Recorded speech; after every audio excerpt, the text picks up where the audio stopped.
হাসির রাজা, জ্ঞানের রাজা, রসিক রাজা গোপাল ভাঁড়।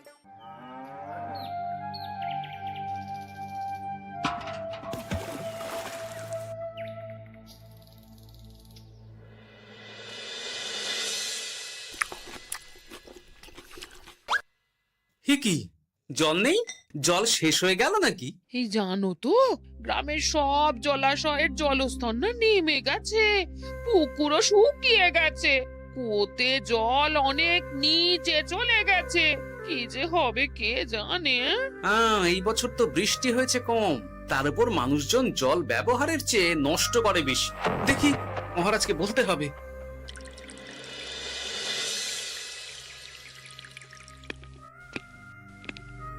এই তো গোপাল এসে গেছে। শুনেছো, রাজ্যের সকল জলাশয়ে শুধু শুনিনি, চাক্ষুষ দেখেছি, আর এর কারণ ও তার সমাধানও ভেবে এসেছি মহারাজ। তুমি কি বলতে চাইছো সেটা বলো না খোলসা করে। মহারাজ, আসন্ন দিনে জলাভাব মেটানোর একটাই উপায়, তা হলো প্রজাদের উপর কর চাপানো।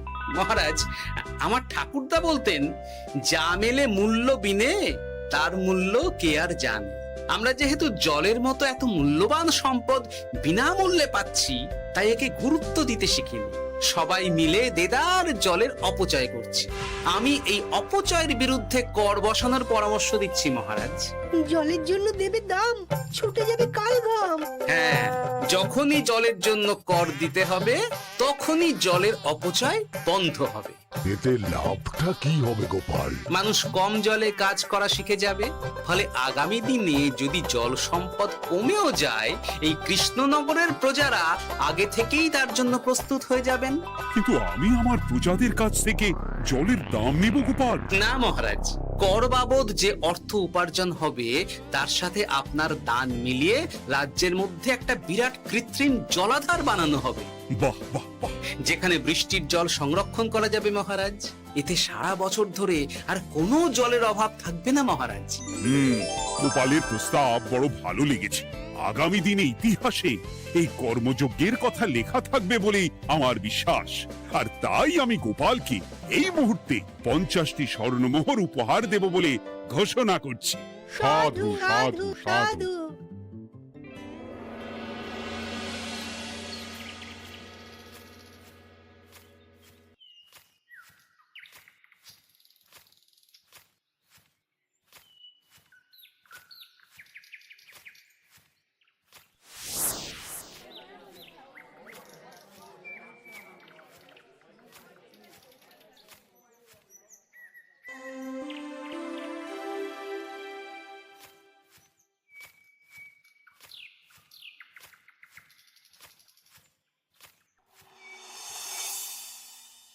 মানে আমার এই এতটুকু স্বাদ তুমি পূর্ণ করবে না?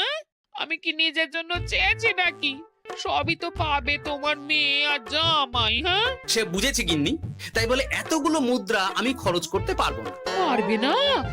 আমি তাঁতির বাড়ি থেকে মেয়ে জামাইয়ের জন্য কয়েকটা শাড়ি আর ভালো পাঞ্জাবি কিনে একটু পাঠাবো। কিন্তু এখন আমার কাছে অত মুদ্রা নেই গিন্নি, পরে পেলে আমি ঠিক তোমার স্বাদ পূরণ করব। আবার বাজে কথা বলার জায়গা পাও না তুমি। এতক্ষণ কোথায় ছিলে গো? আমি বেলায় নদীর পাড়ে গিয়েছিলাম, তখন কমলা আমাকে বললো তোমায় নাকি দেখেছে। কি দেখেছি?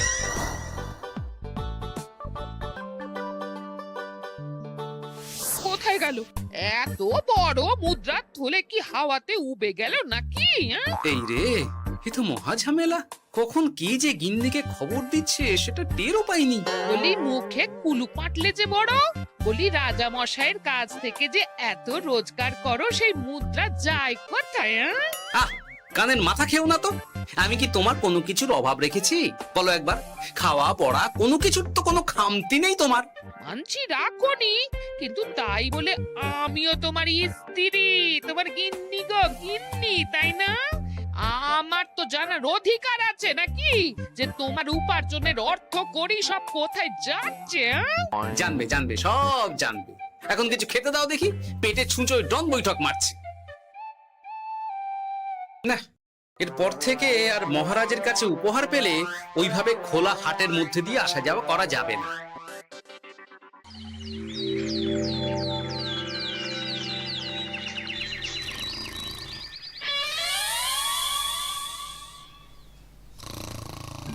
তোমার আর কোনো চিন্তা নেই গোপাল, আমি তোমার মাসোহারা তো বাড়িয়ে দিলাম, সঙ্গে প্রত্যেক দিন তুমি 10 মোহর করে পারিতোষিক পাবে। এই নাও।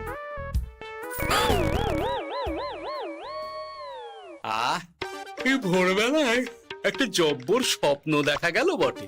এই স্বপ্ন খুলে গেলে আর কোনো চিন্তা নেই। গিন্নি, ও গিন্নি, বলি গেলে কোথায়? গিন্নি, সারা নেই? ও গিন্নি, রাগ করলে নাকি গো? আরে এসো এসো, এমন একটা স্বপ্ন দেখেছি না যে তোমার আর কোনো চিন্তা থাকবে না গিন্নি। মোহর আর মুদ্রা একেবারে ঝরে পড়বে গো।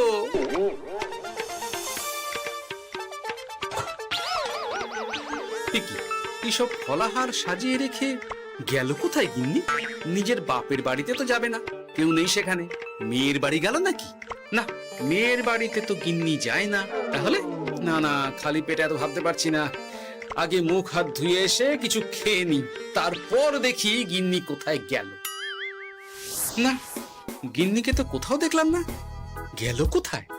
যাকে আগে রাজবাড়িতে তো যাই, ফেরার সময় না হয় আবার খোঁজ নেব, ততক্ষণে ফিরেও আসতে পারে।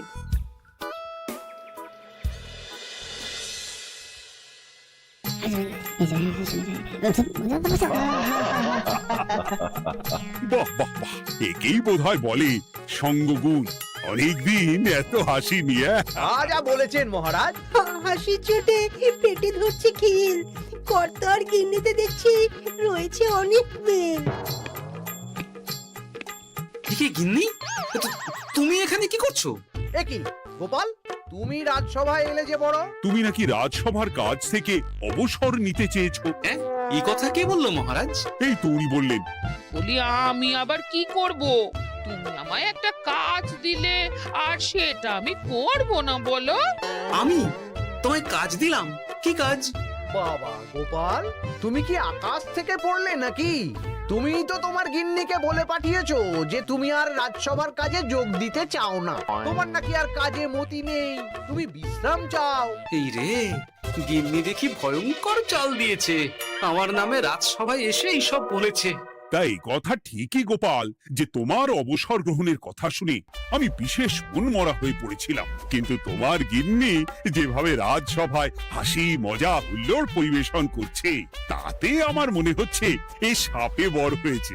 এই বেলা যদি গোপালকে কায়দা করে রাজসভা থেকে তাড়ানো যায়, তাহলে আমার পথ থেকে বিরাট বড় একটা কাঁটা উপড়ে ফেলা যাবে। গোপাল গিন্নি সবার মধ্যে বিলিয়েছেন হাসি, তার জন্য রাজামশাই হয়েছেন ভারী খুশি। হ্যাঁ গোপাল, তাই আমি ঠিক করেছি তোমার স্থানে আমি তোমার গিন্নিকেই বহাল করব। হ্যাঁ, তোমার সঙ্গে ঘর সংসার করে ওর বুদ্ধি বেশ খোলতাই হয়েছে, সেটা বোঝাই যাচ্ছে। এছাড়াও আমাদের অনেক পরামর্শ দিয়ে সাহায্যও করতে পারবে। তাছাড়া উনি মহিলা বলে অন্দরমহলেও যেতে পারবেন, রানীমাও খুশি হবেন বলেই তো আমার বিশ্বাস। কি গোপাল গিন্নি, তোমার এই কাজ করতে কোনো আপত্তি নেই তো? আপত্তি কেন থাকবে মহারাজ? আমি ধন্য আপনি আমায় এত বড় সম্মান দিচ্ছেন বলে। এ তুমি আমার কত বড় সর্বনাশ করলে গিন্নি। তুমি কিনা শেষে আমার চাকরিটাই খেলে। এটা গোপালের জন্য বড় ভালো হলো, তাই না? কোনো কাজ করতে হবে না, কিন্তু রোজগার আগের মতোই থাকবে। অবসর আর উপার্জন একসাথে। না হে গোপাল, তুমি আর এখানে কাঁচু মাচু মুখে দাঁড়িয়ে না থেকে নিজের বিশ্রামে ব্যাঘাত ঘটিও না। আমাকে সবার কাজ শুরু করতে দাও। যথা আজ্ঞা মহারাজ।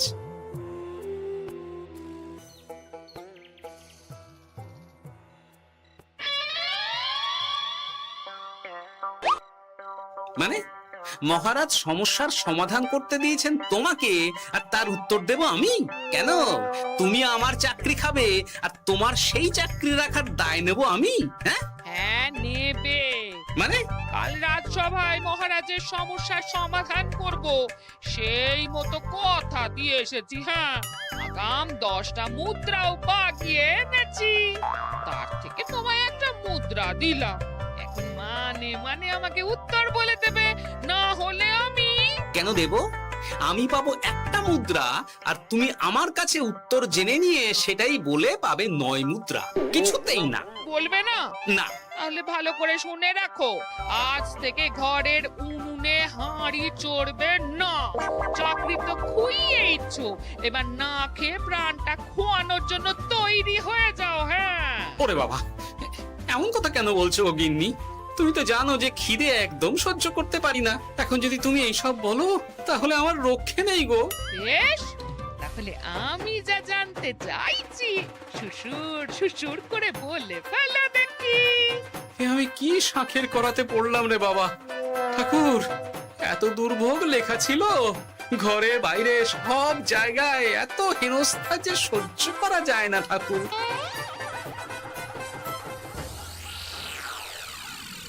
একেই তো বলে গো গিন্নি, মেঘ না চাইতেই জল।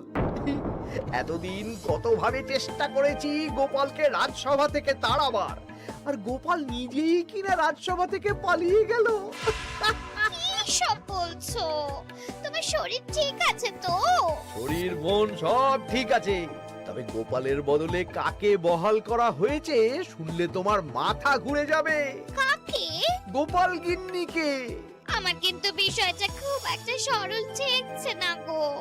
গোপাল ভাঁড়ের বুদ্ধি তো আর যে সে বুদ্ধি নয়। উনি যাই করেন খুব ভেবে চিন্তে করেন, এর পেছনে আবার কোনো মতলব নেই তো। এটা তুমি মন্দ বলনি গিন্নি। গোপালকে নিয়ে সত্যিই কোনো বিশ্বাস নেই। ও কখন কি ঘোট পাকাচ্ছে বলা যায় না। আমাকেও সাবধানে থাকতে হবে। দেখতে হবে যে গোপাল আসলে কি চাল চালতে চাইছে।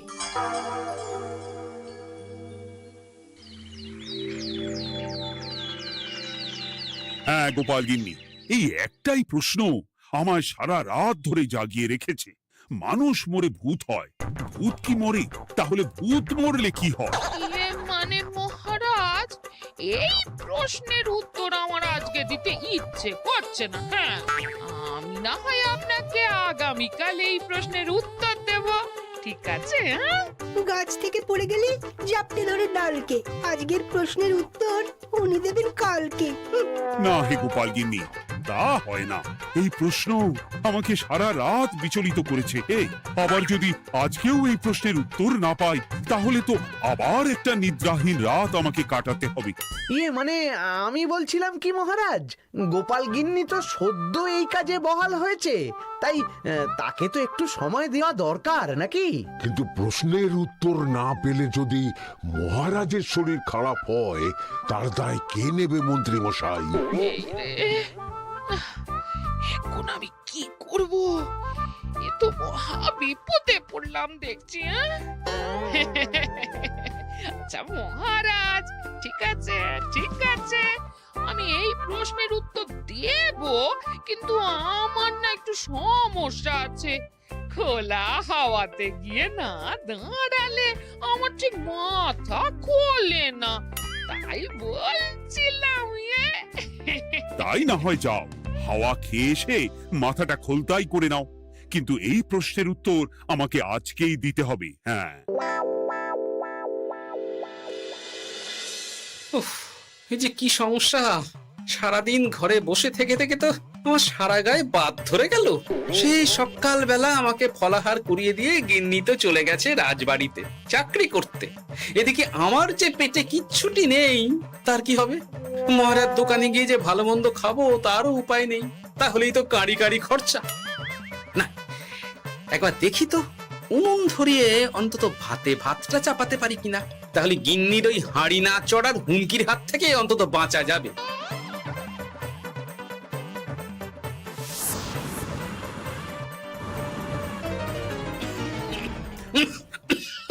ও বাবা গো, ও বাবা, এত কেসে কেসে সোজা শেষ যাত্রা হয়ে যাবে আমার।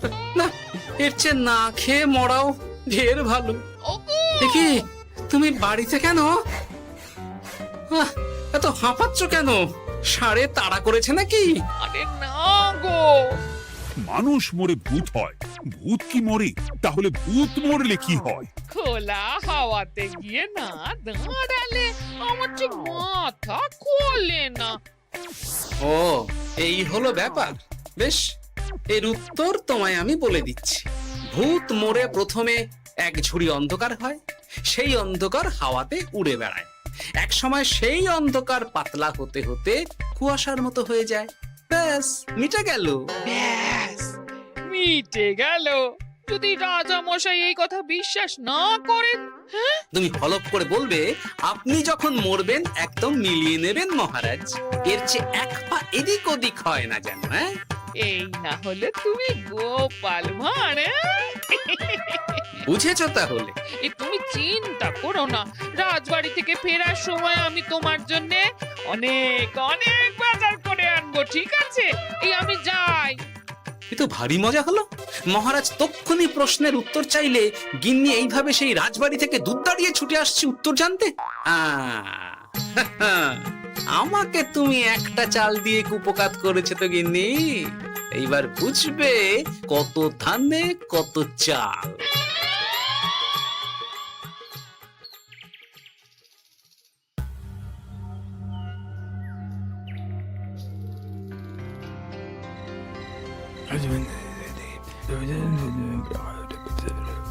বুঝেছিস তো তোর কাজটা? খুব বুঝেছি গোপাল দাদা। নেই, এবার লেগে পড় দেখি।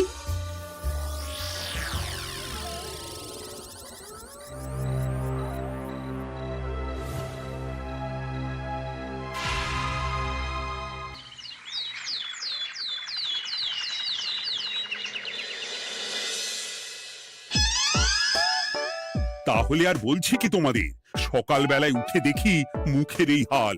এই কাণ্ড কি করে হলো মহারাজ? আহ, তার আমি কি জানি।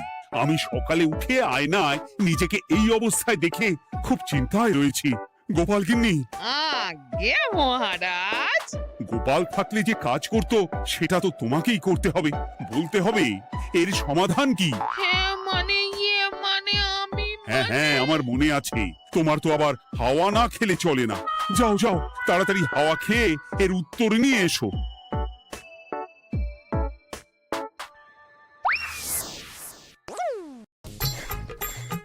এই জন্য তুমি এত দূর ছুটে এলে গিন্নি? মহারাজকে বলবে যে তিনি যেন আজ রাতে চাদরটা মুখে ভালো করে মুড়িয়ে ঘুমোন, তাহলেই মিটে যাবে। এই রং চলে যাবে আর নতুন করে কিছু হবেও না। ও মা, বলি এত সোজা সমাধান? তা নয় তো কি?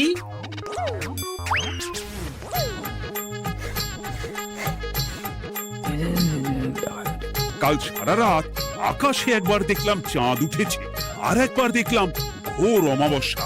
এর কারণ কি? একই রাতে দুই তিথি হয় কি করে? মানে আর একটা সমস্যা। হ্যাঁ, এটা আগে বললেই তো হতো মহারাজ।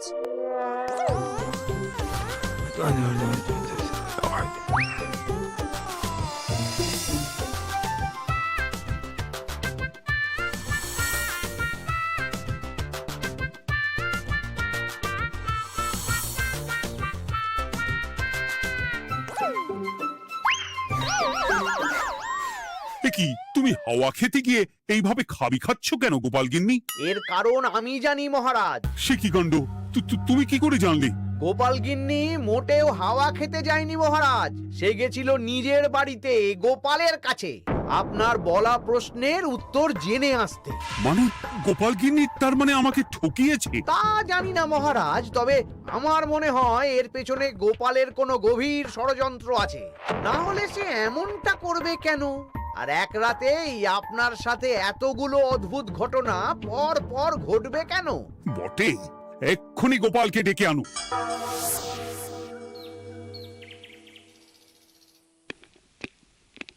না মহারাজ, আমি সত্যি অবসর চেয়েছিলাম, আর তাই আমার গিন্নি আপনার কাছে এসে বলেছিল। ওর কোনো দোষ নেই মহারাজ। না মহারাজ, আমি মিথ্যে কথা বলেছি। হ্যাঁ, উনি আপনার কাছ থেকে পাওয়া সোনার মোহর নিয়ে বাড়ি যান না, তাই আমি ওকে শায়েস্তা করতে এই ফন্দি করেছিলাম। আসলে মহারাজ, আমি আপনার কাছ থেকে পাওয়া সোনার মোহর জল প্রকল্পের কাজে লাগাবো বলে কিছু জনকে নিয়ে একটা দল গঠন করতে গিয়েছিলাম। আর তাদের কাছেই ওগুলো রেখে এসেছি। এটা যদি আমার দোষ হয় তাহলে আমি ক্ষমা প্রার্থী মহারাজ। সাধু গোপাল, সাধু তোমার উত্তর। এই কাণ্ড! আর এদিকে রাজবাড়ি থেকে বাড়ি আর বাড়ি থেকে রাজবাড়ি করতে করতে আমার প্রাণ ওষ্ঠাগত হয়ে গেছে মহারাজ। ওহ, আমার ঘাট হয়েছে, আপনি আমায় ক্ষমা করে দিন মহারাজ। হুম, এইবার মজার টের পেয়েছ তো গিন্নি? আপনি আপনার আদরের গোপাল ভাঁড়কেই তার চাকরি ফিরিয়ে দিন মহারাজ। আমি যাই আমার হেসেল সামলাতে। কেলে পচা খুব ভালো করেছে বলতে হবে।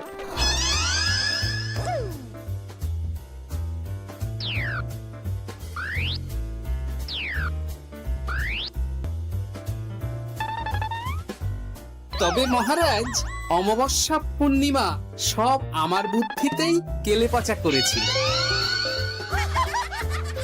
আপনার ওই মুখের রং, ওটি একটি বিশেষ রং যার আয়ু একদিন, তাই ওটা এমনিই মিলিয়ে গেছে। হ্যাঁ, সেই বরং ভালো। তুমি তোমার গিন্নিকে নিস্তার দাও গোপাল। তাছাড়া আমিও আমার গোপালকে ছেড়ে আর থাকতে পারছি না। যথা আজ্ঞা মহারাজ। আমারও যে আর এই অবসর ভালো লাগছে না মহারাজ। গোপাল ছাড়া রাজসভা যে লাগে ফাঁকা ফাঁকা, তাই তো আবার চাকরিতে তাকে বহাল রাখা।